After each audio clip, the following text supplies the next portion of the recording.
Ayan, magandang araw po sa ating lahat mga idol at mga kababayan. Welcome back po sa ating pong YouTube channel. So patuloy po natin pag-uusapan mga kababayan ang patungkol po sa 2028 Presidential Survey. Kasi marami na po ang makikita natin sa social media na mga nagkakandak ng Kalye Survey patungkol po sa 2028 Presidential Election.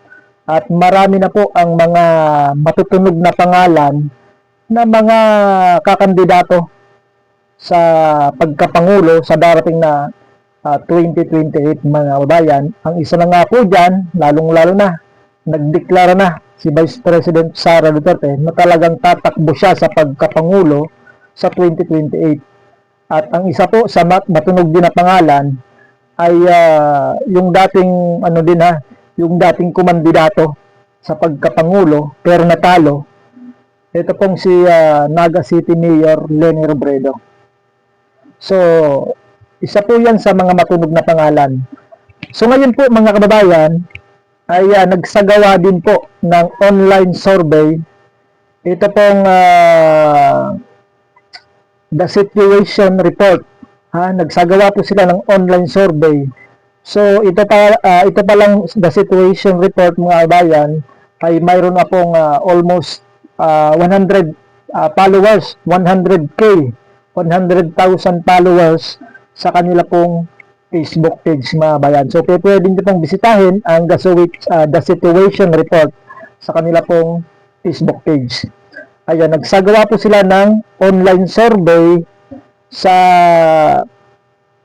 pagkapangulo mga bayan, na yung lumabas nga po dito na mga pangalan ay tatlo. Narito po si Vice President Sara Duterte, at dyan po si Risa Hontiveros, at yung panghuli, yung pangatlo ay ito pong si John Vic Remulla mga kababayan. So babasahin ko po yung post ng the situation report. Ipinost po nila ito noong February 4. Ito po, babasahin ko po yung nilalaman. Full alert. Vice President Sara Duterte emerged as the top choice among netizens who participated in the situation report's social media poll for potential 2028 presidential candidates. 24 hours after the survey's launch, Duterte maintained a commanding lead in the digital poll conducted on the situation report's Facebook page as of 1:25 p.m. on Wednesday noong February 4 ito mga bayan. February 4 nila ito isinagawa yung kanilang online survey. Ayan, ito po.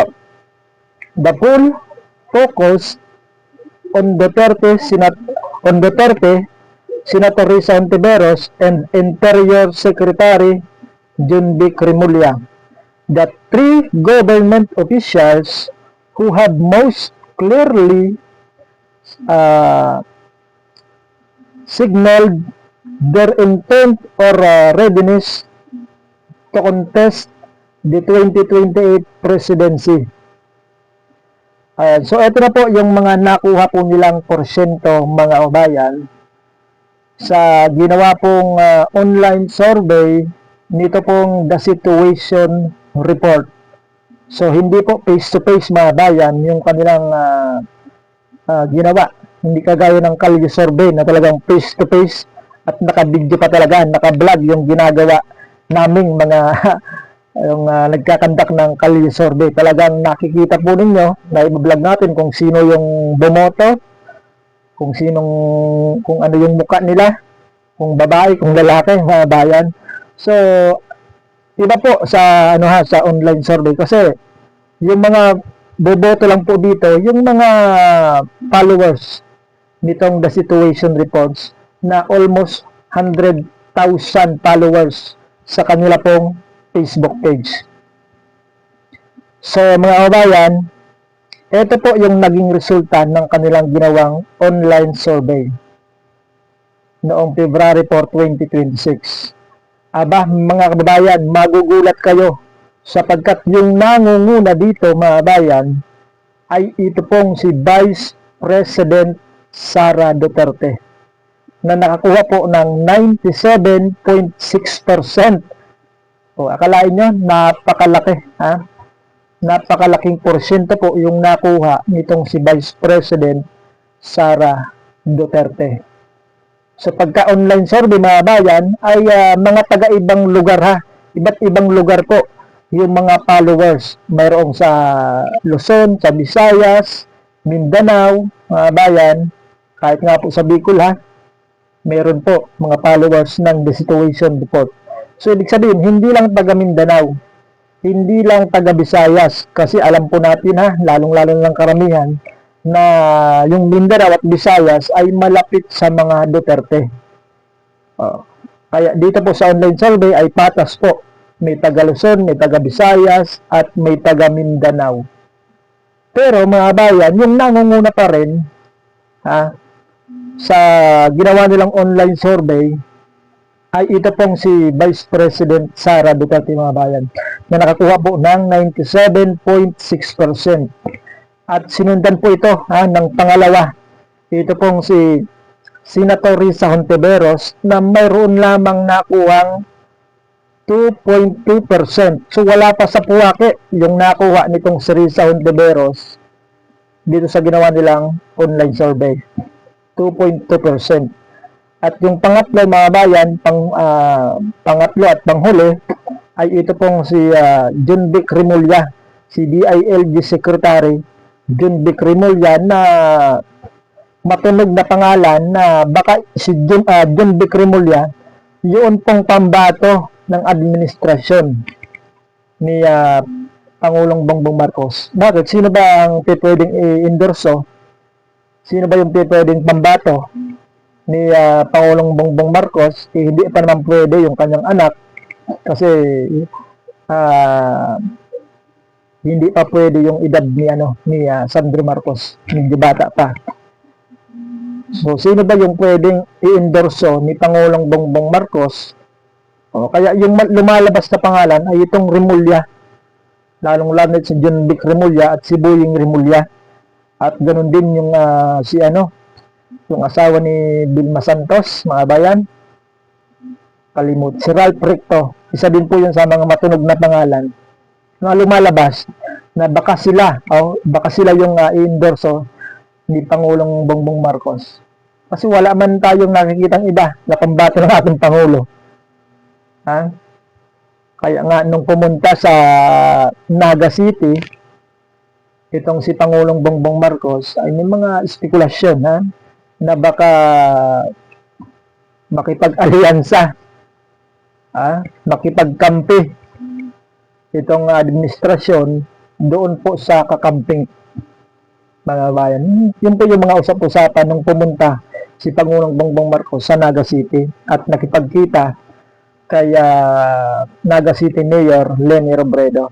Pero nakapagtataka wala dito si Leni Robredo, hindi nila sinama sa kanilang online survey. So yun po yung naging resulta, mga bayan. Talagang napakalakas po ni VP Sara Duterte kahit sa Luzon, sa Visayas at maging sa Mindanao. Kahit nga dito sa Bicol region may mga bumoboto po pagka tayo nagkakandak ng Kalye survey, may mga bumoboto kay VP Sara Duterte, mga bayan. So, basahin ko lang yung ilang mga comment dito sa post na ito Ito po. Ito po yung kanilang comment. Sabi ni Beidol Modalo Cheche, kulilat ang ambisyosa. Yung tinutukoy na ambisyosa dito ay si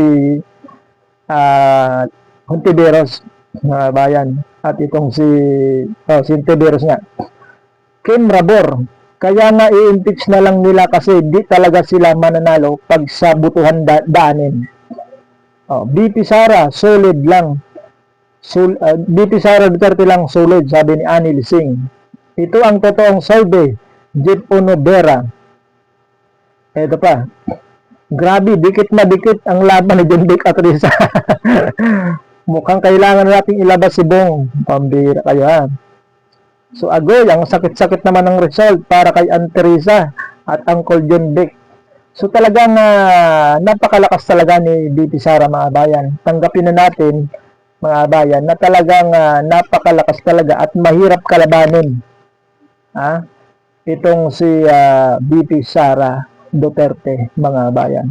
So yan muna yung ating update para sa atin pong online survey at abangan po ninyo yung mga survey na amin pong ihahatid sa inyo. Mga iba't ibang survey na nagkakandak. Ihahatid po namin sa inyo para malaman po ninyo kung sino nga ba talaga yung tunay na napupusuan ng atin pong mga kabayan na magiging susunod na Pangulo ng Republika ng Pilipinas. Ayan, magandang gabi sa ating lahat, magandang araw. At salamat po sa inyong panonood, mga idol at mga kababayan. Gabi po. God bless.